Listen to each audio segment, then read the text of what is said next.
Hey Nick, have you ever heard of the term work form? No. Okay, that makes sense because I just made it up. But by the end of this episode, you'll hopefully know a lot more about it. Welcome to Work Association. I'm Nick. I'm Miles. We run a creative agency together, and now we're the hosts of this podcast.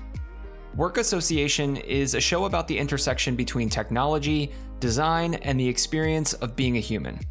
It's a word association game Miles and I invented to learn about new and interesting things so we can expand the way we think about the work we do every day as brand storytellers and experience designers. Each week, Miles and I switch off roles. One of us chooses a word for the other to research in the context of design, technology, or branding, then we meet back up and talk about what we found. At the end of each episode, the researcher picks another word that they associate to the story they told, and then we switch off and do it all over again. So welcome back to Work Association, everyone. Nick gave me the word form for this week's episode. Now, when I first heard the word, my mind immediately jumped to the phrase form and function, obviously. It's kind of a popular design phrase. But this being work association, we kind of don't go for the obvious, right? So today, I want to talk about the idea of proper form from the perspective of movement and exercise. It turns out there's a lot of similarities and all sorts of things to learn from perfecting your form at the gym to influence our work life. As far as I can tell, there's no such thing as work form, so I kind of just made it up to be able to talk about this kind of idea. So now everything we're going to discuss today can probably be categorized as, like best practices for some, or like there's probably like some technical business 101 term for it. But beginning from the perspective of form and exercise, it actually opens up new and interesting ideas on how we can improve brands and the way we work. So the question we're going to try and answer today is this. What can proper form in an exercise teach us about proper work form? And also, what does it mean to have proper work form anyways? All right. Are you ready to jump in? Hell yeah. This is crazy. I love it. Okay. I love it. I never would have expected this, this direction. I figured we'd be talking about either contact forms or like form versus function. Never in my wildest dreams would I have thought that we'd be talking about exercise. Yeah, exactly. I mean, I honestly wanted to find a crazy story about someone filling out a contact form and like go down that whole rabbit hole. But then I just kept coming back to this. So I'm pretty excited of kind of what came out of it, right? Okay, so nice. At its core, having proper form addresses two things, efficiency and prevention. And efficiency pretty much means that when you have proper form, you're able to recruit the necessary parts and systems in your body to perform at the highest optimal level. Like you can lift heavier weights, run faster, etc. And aside from efficiency, having proper form also prevents injuries, right? And I think that's the one that a lot of people are very aware of in terms of like make sure your form is correct. Like if your spine isn't neutral during a movement when it should be, then you can really hurt yourself. Like, I don't know if you've ever hurt yourself exercising or like moving, but for me, like one time I was late I was like taking a class at the gym and I was late for it. So I just like jumped right into the movements and I picked up the barbell and like immediately pulled my back and it was terrible. So I wasn't like, there was no warm up. So my form was like not great. So I don't know if you've ever had like injuries or have experience with that, but it's terrible. Oh yeah, it sucks. Yeah, exactly. Now, we can view work form in the exact same way because it's really about addressing efficiency and prevention. And instead of being able to move more weight because you're efficient, I think work form efficiency is about being able to increase volume in terms of tasks, maybe your company growth, or whatever metric you're trying to achieve. And good work form is also very much about lowering your risk for undesirable outcomes. That's kind of the injury kind of analogy here. If your form is bad, then you might lose customers, the quality of your service or products can go down, or even your attitude at work can be affected. So really, these are the things that can quote unquote injure you if your work form is bad. Now, oftentimes people go into the gym thinking that proper form is just about, keeping things straight or tightening your core. And while those are definitely things to consider, if we want to perfect our form, we have to break it down further. And to improve your form, you have to think about both physical and mental states. So you have to be aware and train these two things. In the physical states, there's 6 components to work on when you're perfecting your form. And what we're going to do today is look at some of these components and see what we can learn so that we can improve our work form. So, going right into it, the first is your position. I think when people think about form, positioning is usually what they picture. And position relates to how well your body is aligned for the upcoming movement. If your arms are too close together during a push up, then your position is not optimal to perform the maximum amount of reps that you can potentially do. And you'll begin to isolate an area in your chest, and the other muscles that are there to help won't be activated. So, really, in short, you're just like less efficient now. This misalignment at first, it might not feel wrong and you might be able to perform the movement just fine. But as you increase your weight or volume or whatever or amount of reps, then the issue really starts to compound. And that's typically when you begin to see injuries. I mean, I don't know if people know this, but you're a cyclist. So you're aware that position is really important for riding, especially if you're doing like super long distances, like a century or something. And if your bike is like not fit properly and your body's incorrectly positioned, it's going to suck. Like you're going to start to get some weird pains and you're not going to be as effective. I don't know if you're like that's happened to you, or of people that kind of not injured but aren't as efficient cycling because their form is bad. Yeah. Yeah, absolutely. And it's very apparent over longer time scales. Right. When you have a poor position. So like, I actually in 2018 was training for a century ride, which is a 100-mile bike ride. Mm-hmm. It's not a race, but you just try to do it like a marathon, try to see how fast you can do it. Nobody really wins. Leading up to that 100-mile ride, I had to incrementally increase my training. So I went from 10 or 20 mile rides on the average weekday to riding multiple times a week, 20, 25, 30 miles, and then like big rides on the weekends. So starting off with like 40 or 50, going up to 60, going up to 80. And I found that while my position on the bike was perfectly fine for shorter distances, even up to 50 or so miles, which, 50 miles is a couple hours riding. Right. But once you get to like 60 plus miles in a ride, I would get these shooting pains in my left IT band. Oh, wow. And I had to adjust my position so that way I'd be able to minimize the amount of pain I was feeling and so I could finish the ride. Yeah. And that's a really big part of it, is that what might feel correct, right? Or it might feel, oh, it's fine, it's not hurting me. The more volume, the longer you do something, it starts to really swell up and become like a real issue. That's why it's just so important. And I think awareness is a huge part of it. Like you have to be consciously aware and focused on where your body is and whether or not your arms and legs are in the right place before you begin the movement. Like at the gym, the starting position is often the thing coaches spend the most time on because it sets up the entire movement. Like if you're not positioned correctly in the beginning, then you kind of don't have a chance of going through a movement with good form. Because you're just like not even starting at the right place. And especially, for certain exercises, one rep is like just a few seconds. So if you're starting in a really poor form, there's really no chance for you to correct it halfway through. Like you have to get it right from the very beginning. So thinking about work form and this aspect of positioning, it's definitely applicable to business, because when you look at brand alignment and positioning, I mean, as far as branding goes, this is kind of the starting position, right? Like it's kind of in the same way. Sure, like if you don't get it right from that perspective, like it's going to be very difficult Now, we know this more than anyone, but a lot of brands don't have their branding right, but they make it really far. They sell a lot of things. But over time, as they grow, as they increase their volume and their load, uh, these issues starts to really crop up. Um, and making sure your internal team is aligned and on the same page with the brand's mission, goals, etc.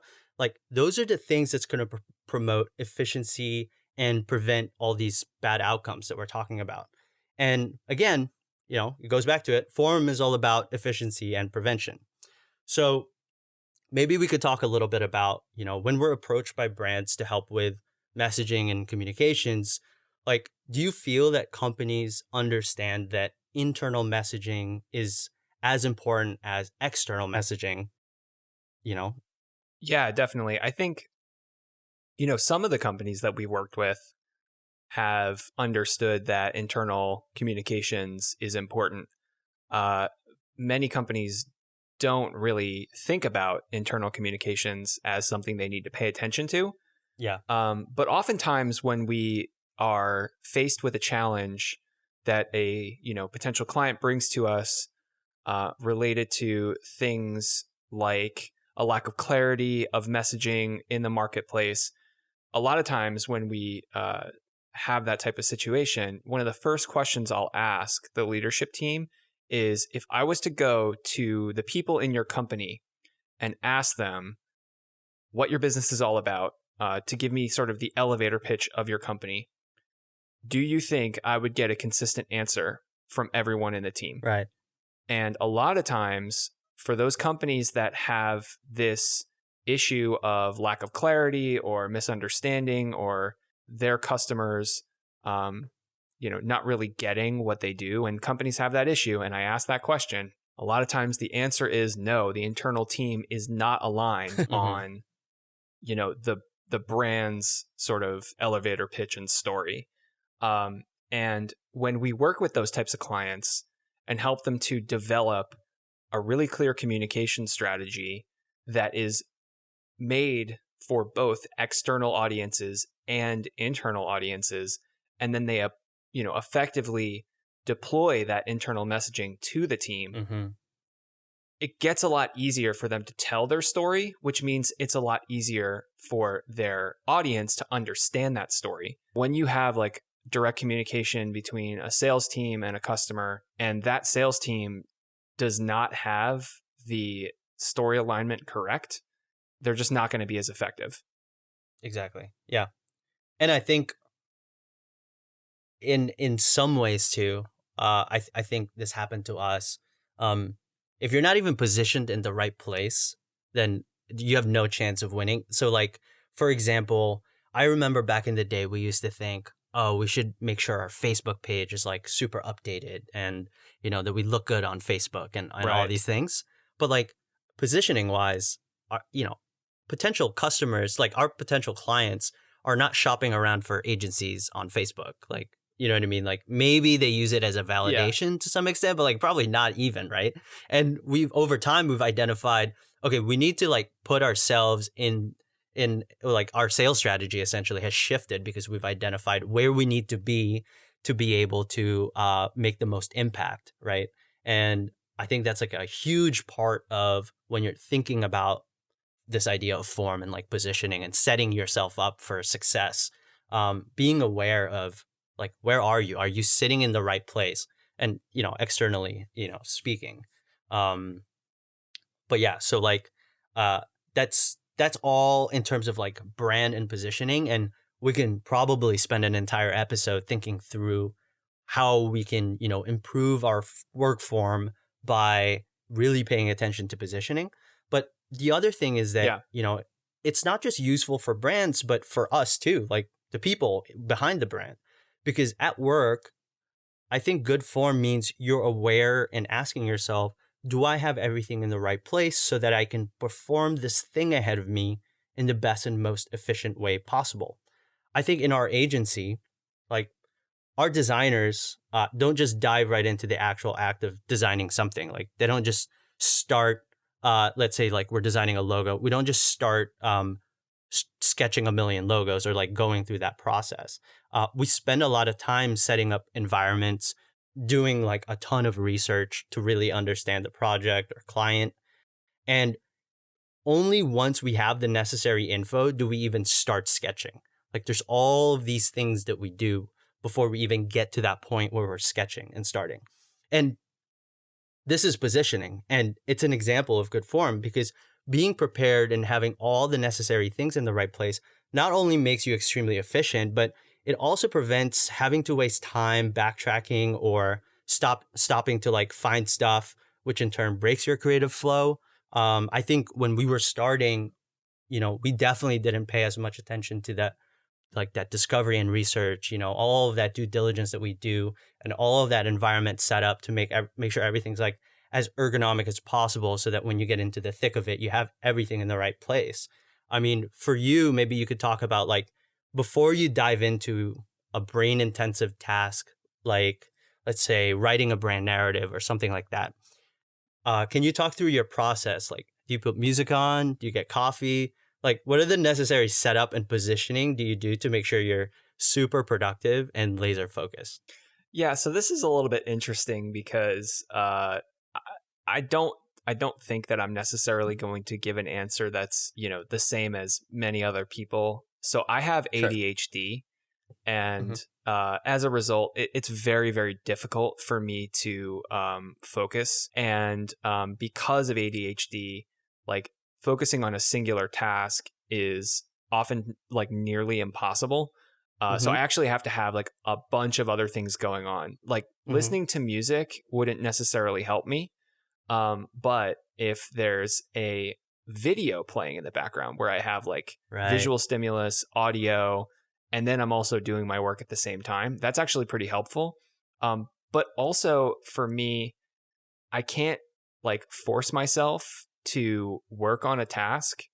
If it's not working, I need to just stop and do something else and come back to it later. Like step away from it. Yeah. Because it's very interesting actually when it comes to writing, especially. It's almost like I'm digging for oil, and I can just keep digging and keep digging and keep digging, and nothing will ever happen. Sure. But then if I like stop and I go to a different place, like, maybe it's a couple days later, I strike oil, and like I can write the whole blog post start to finish without stopping and get it out of the way in like an hour or something like that. And then like it's pretty much right on the money as far as what I was looking to accomplish from that one session. You know what I mean? So yeah, I mean, like I know for a lot of other people, you like can really get yourself in the mood, light a candle, listen to some music, turn the lights down, whatever it is you got to do. And then you're just able to like get into it. It's not really how it works for me. Yeah. But yeah, I mean, it can seem a little bit random. And like, I know for my wife, she's like, I don't understand how you can get anything done with that much going on at the same time. But somehow it works. So I don't know. No, that all makes sense for sure. And you're starting to touch upon technique. And that's the other side of the coin here, right? While we're mostly talking about form, technique is what you as a unique individual can use to optimize the movement, or, in this case, the task at hand. So as we discuss the different components of having good form, we kind of have to keep in mind that it's not the whole picture. You have to also work on your technique or the specific way you perform the task. Yeah. To do this, it's important to be aware of yourself and what allows you to perform at your highest level. I think you always want to start with proper form. Then as you increase load, you begin tweaking little by little to find the proper technique that works for your body or your mind. For me, something I've personally identified is that I get super anxious not knowing whether or not I have unread messages while I'm doing stuff. Like my mind starts to fixate on that, and so it impairs my focus and productivity. So my technique is to get rid of all distractions, but keep our work chat open so that I can get that peace of mind. The thing is, to maintain my proper form, my technique is also that if I need to respond to something critical, I go ahead and do that. Otherwise, I just let the person know I'll respond after I'm done with whatever task I'm doing. And after that, I kind of go right back to focus mode and into my task. All right, so the second component of good form is balance. Good form means your body is super balanced. You're not tipping over or leaning more in one direction. you're kind of able to generate more power because when you have good balance, then you're stable enough to move the weight, right? And in a typical squat, the visualization cue coaches like to use is that they make you picture your feet. You're supposed to make contact with the floor, with your Mm, big toe, pinky toe, and your heel, creating this base of stability that you can then push from and move the weight. You don't want to push from the balls of your feet or lean too far back on your heels. So it's just all about stability, right? And imbalance is often a big signifier of poor form. I think it's kind of the most obvious, hmm. right? You can see someone tipping over and stuff, and you can tell their form is bad, but balance really relates to stability. Strength too, for sure, and we can talk about that, but balance and stability can really impair your ability to Right. move weight safely and efficiently. So you can look at balance in a bunch of different ways, I think, when it comes to work form. In the same way as finding the center of gravity during a squat, making sure the 3 point of contact on your feet are planted to the ground, I start to think about internal structure in a business. A question like, do you have the right people in your company to perform as efficiently as possible comes up. With the right internal team and leadership, you're able to have internal stability that's really empowering. And, that's something you can really feel, right?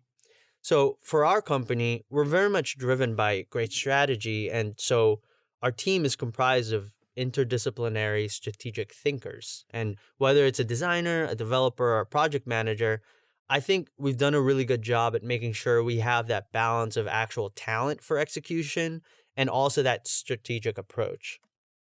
Yeah, I mean, I actually have a little sort of phrase that I use about startups. A lot of times, startups are either all product, no brand, or they're all brand, no product. Ha, I love that. Um, and so, like, what I mean by that is, regardless of whether the product is a physical product, a SaaS platform, or something else, if it's a company that's just obsessed with the product, meaning that they're really thinking about manufacturing, or they have an in-house development team that produced the product, whatever it is, they're just constantly focused on the really kind of like niche technical aspects of the product.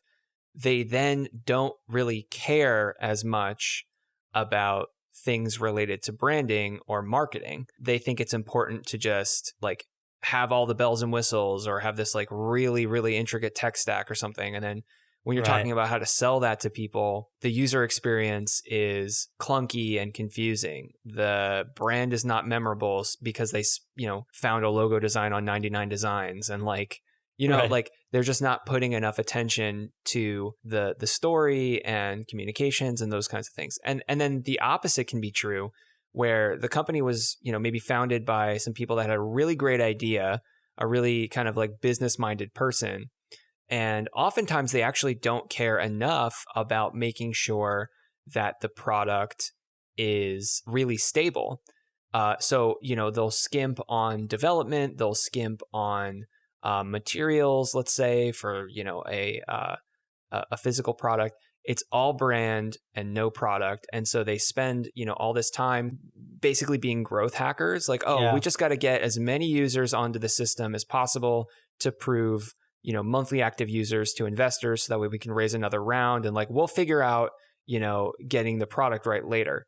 And I think, something that we've always sort of advocated for is having an equal balance between product and brand, making sure that your sort of story and your identity is right for the audience that you're trying to reach right at the beginning, but then also at the same time, like, okay, maybe you don't have the budget to like have a product with all the bells and whistles, but let's start by like building it with a good foundation Right. that can be scaled over time, and not do something where you're like trying to make, a multi-vendor marketplace out of WordPress with like a couple plugins. You know what I mean? Like it just Yeah. doesn't make sense doing that.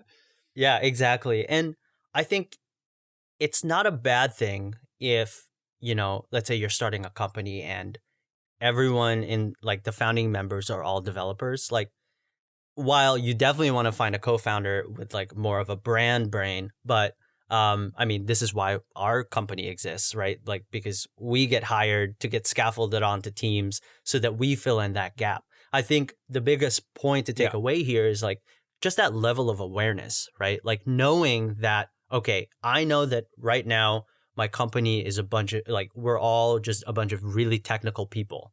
So like, I'm aware of that. So what can I do to improve my work form? Well, I need to make sure I'm balanced. So, okay, let me fill in this gap, whether it's hire an agency or like hire a designer or find another co-founder or like another partner to bring them on to fill in that gap. I think some people get so caught up making the most technical, the coolest, most innovative thing that they forget about, the balance and they forget about it and they go too far and they start to grow and they growth hack like you're saying, but then, it kind of becomes a bigger problem further along the lines, kind of like what we were talking about earlier. And on the personal side, balance, I think, really relates to the obvious, like work-life balance. I think it's poor work form to always just be clocked in and working nonstop. I know a lot of people are just straight up workaholics, but burnout is a very real thing, right? Like, especially in our field where creativity is so important. And you were kind of just talking about this, how kind of like digging for oil sometimes. I think having an outlet is important to be balanced and stable. In the beginning, I remember, we would just like work day in, day out. I mean, there was that one time where like my eyeball really like it literally exploded because we were working so much.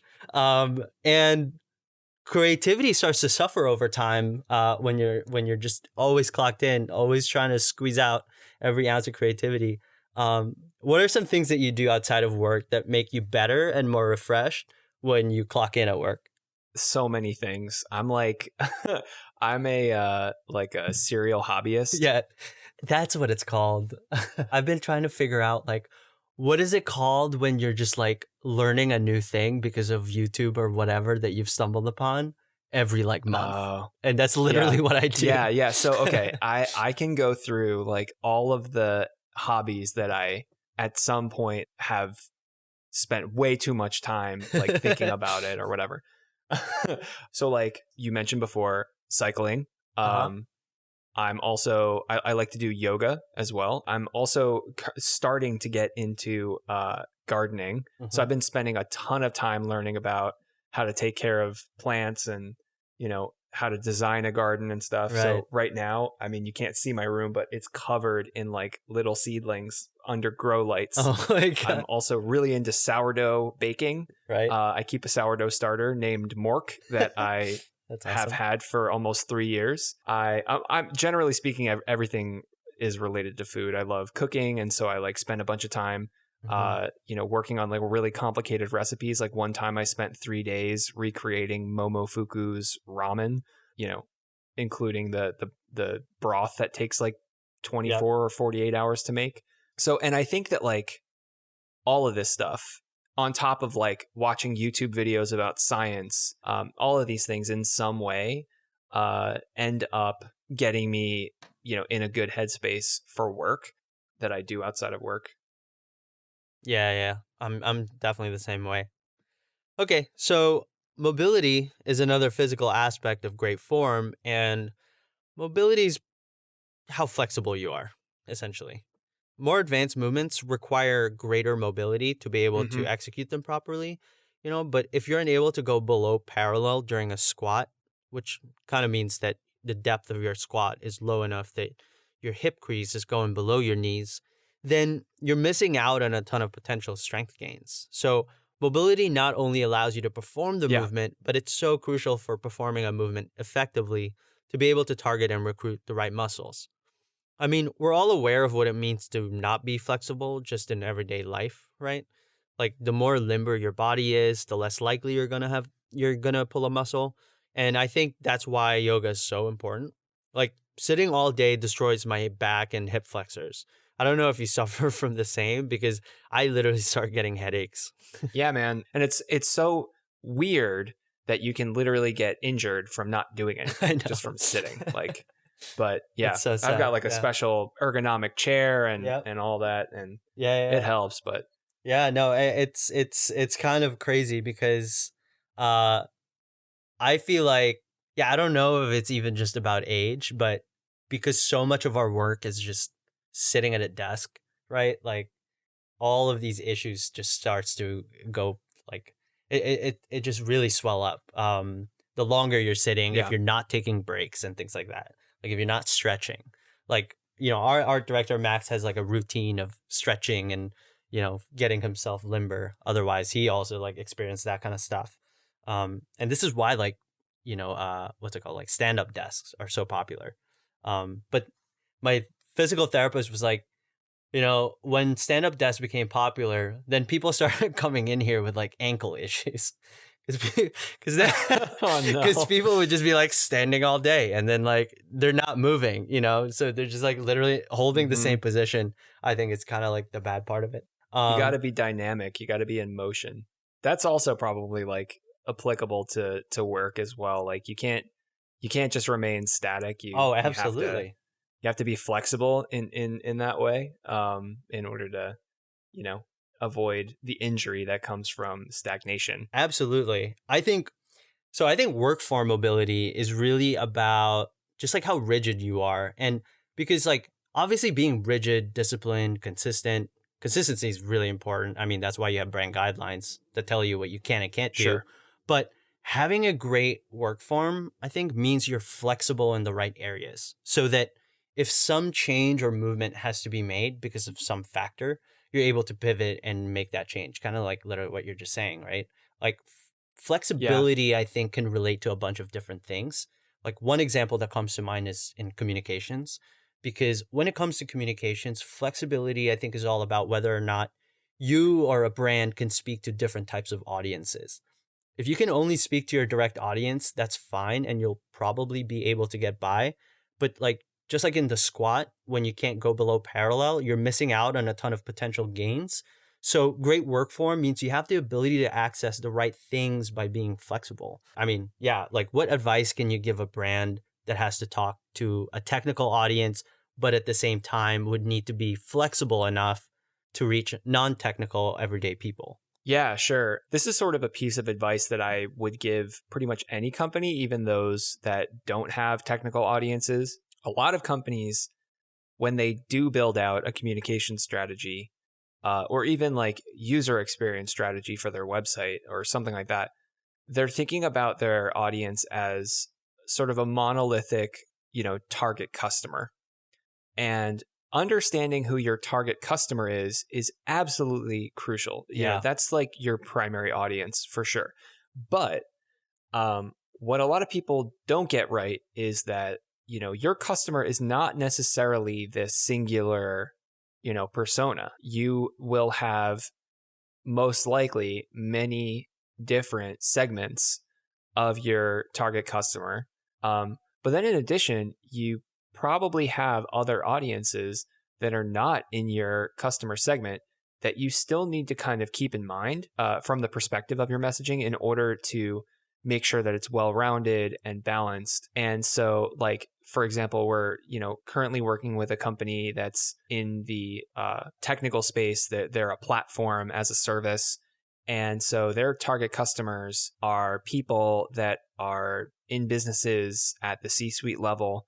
But those can be data scientists, they can be chief technical officers, they can be operations people, they can be the CEO.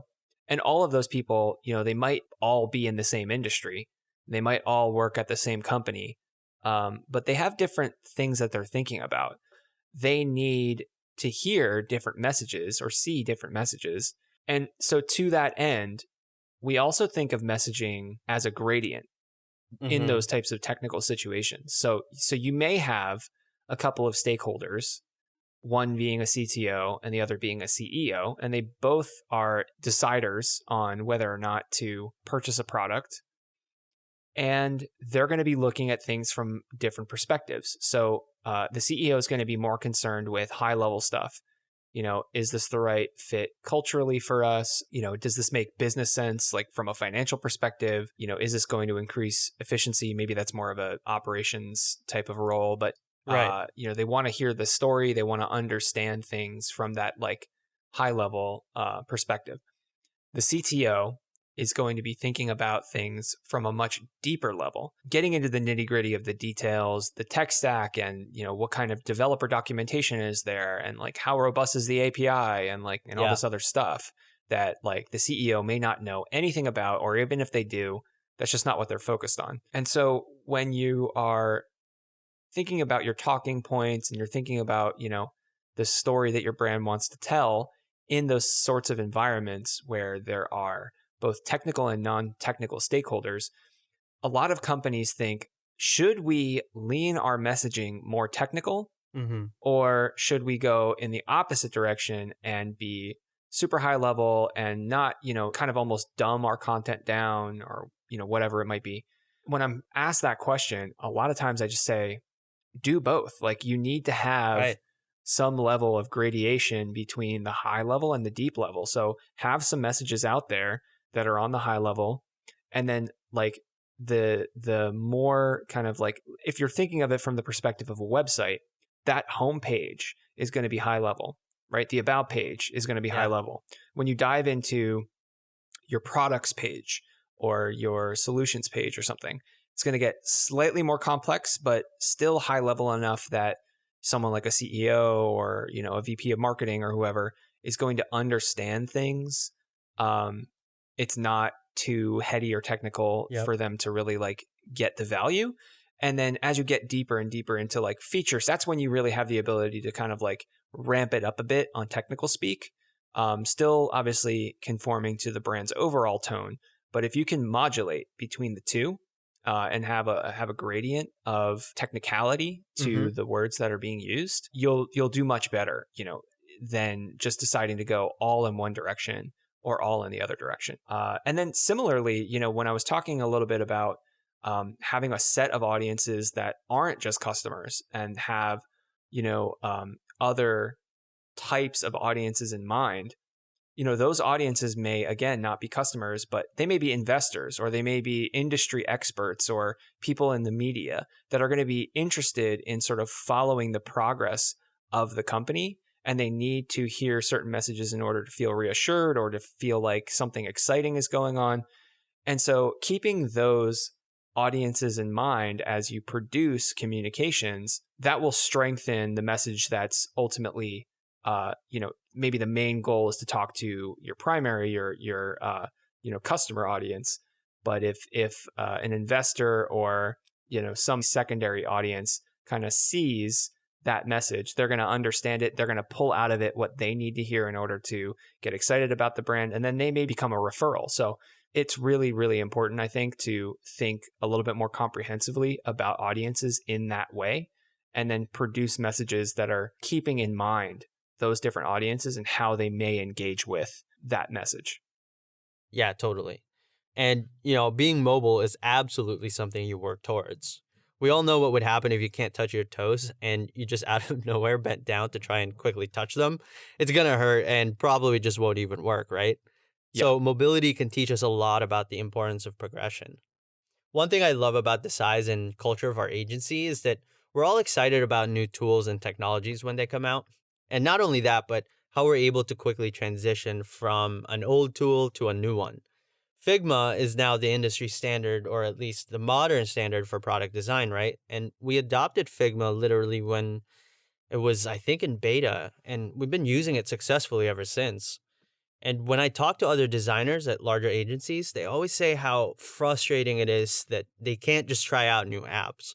There's huge bureaucratic systems for these types of decision making, or because there's so many people involved, these types of changes can be really bad and disruptive, so they just don't do it. Yeah.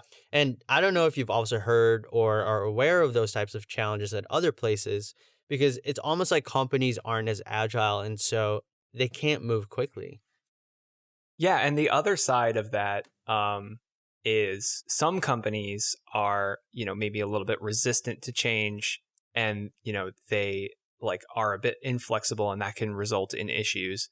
But on the opposite side, you can run into issues of overextension or hyperextension. Oh, yeah, that's a great point. Where you try to move too fast and then you can get injured as a result as well. Yes, absolutely. Hearing you talk about us adopting software and things just reminded me as well that like, we do get really amped up when something new comes out.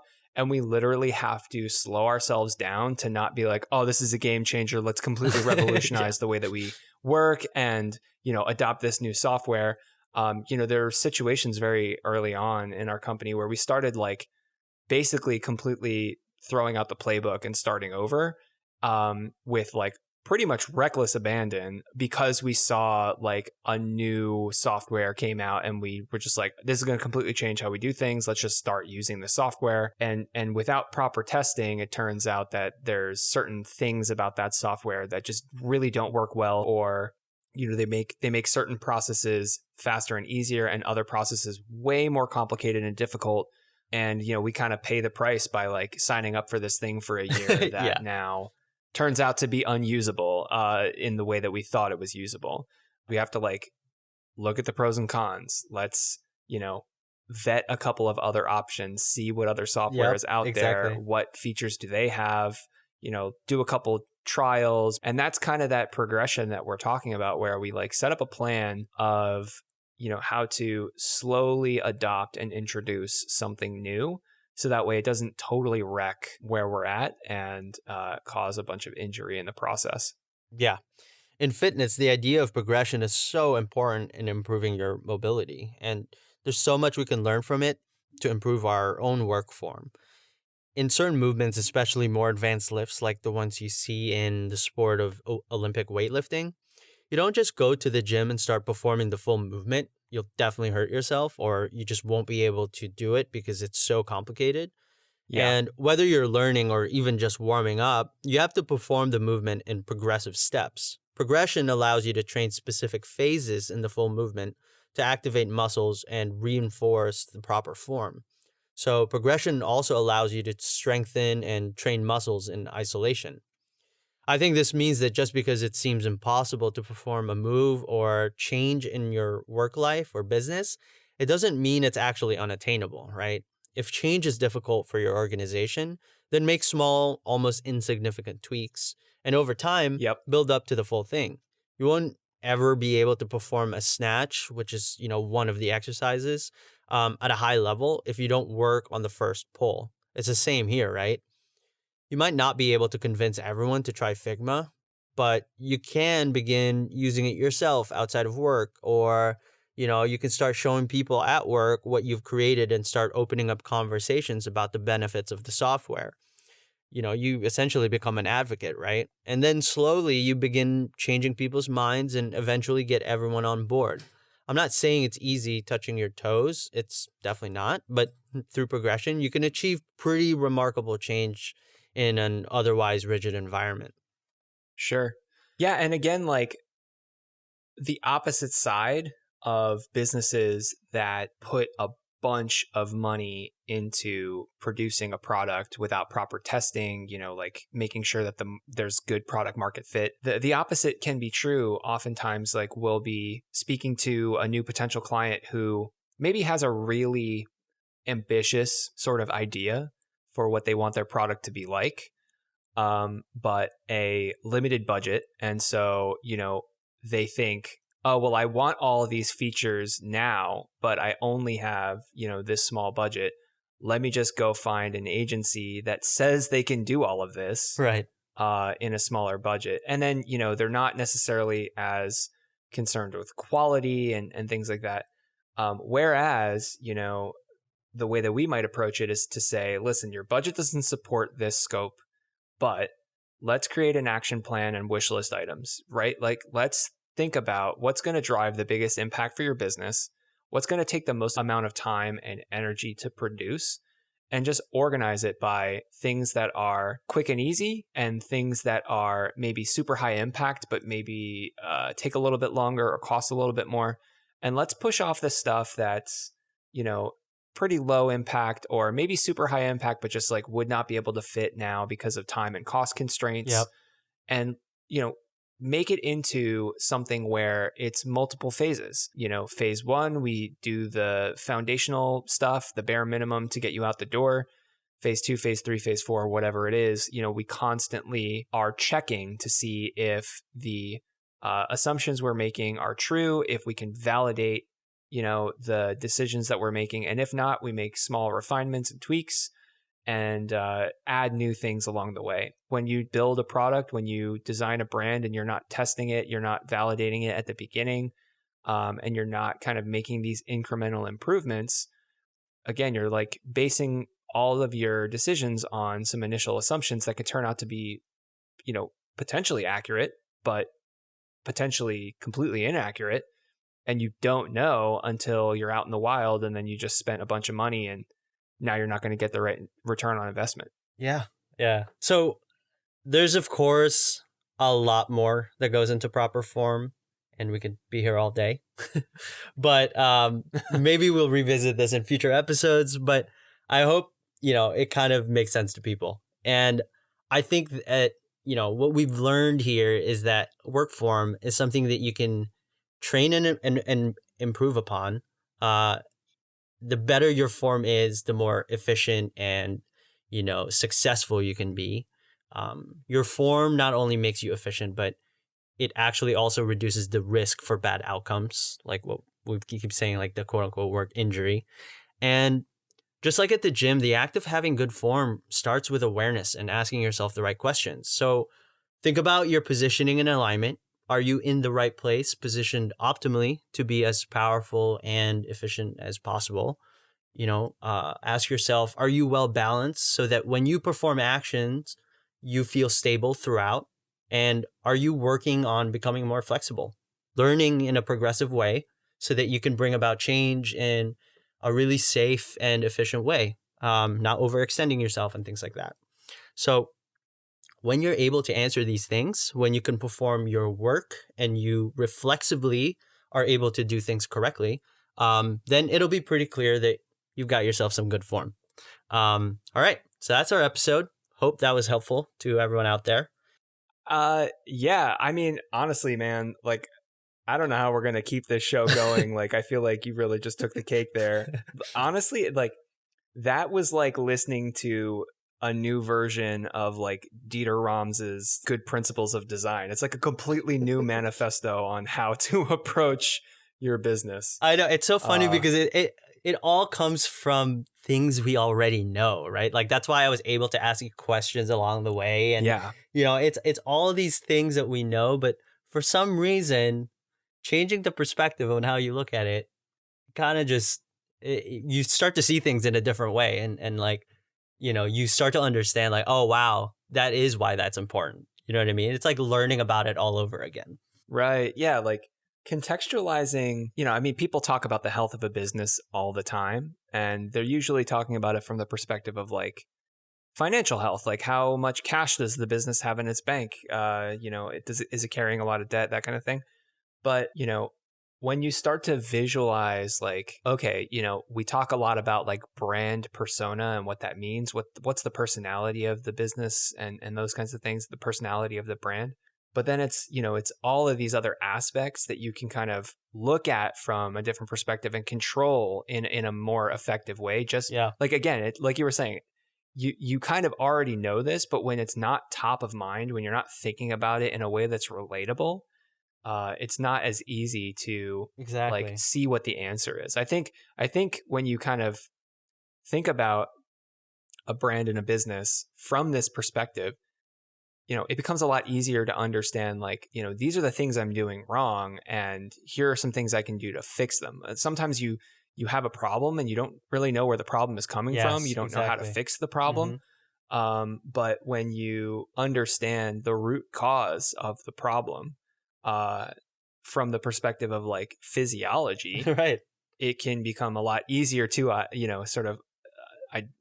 to deal with that issue. And that's what's really kind of like getting me excited from this episode. Like there's like a whole different way, I think, not just for us internally, but for like the clients that we work with, to sort of contextualize these issues, right, and better understand like why it's so important to get things right. Yep.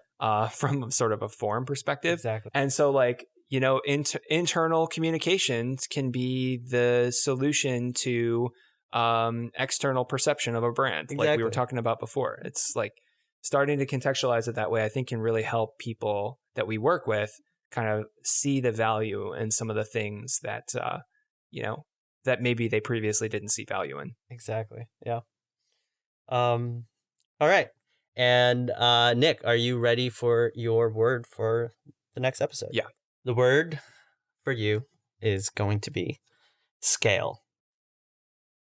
It's scale's a good one. I think scale can be a lot of fun. Like, I just took a couple seconds to think about like the different directions that it can go in. And of course, because we're talking about, physiology and exercise, the first thing that came to mind was like a scale for your weight. So, but I definitely don't think that there's a way for me to loop that into like design or technology or whatever. Yeah. But yeah, I think this one's gonna take a little bit of thinking for sure. Yep, it always does. All right, that's the episode. Thanks for listening to Work Association.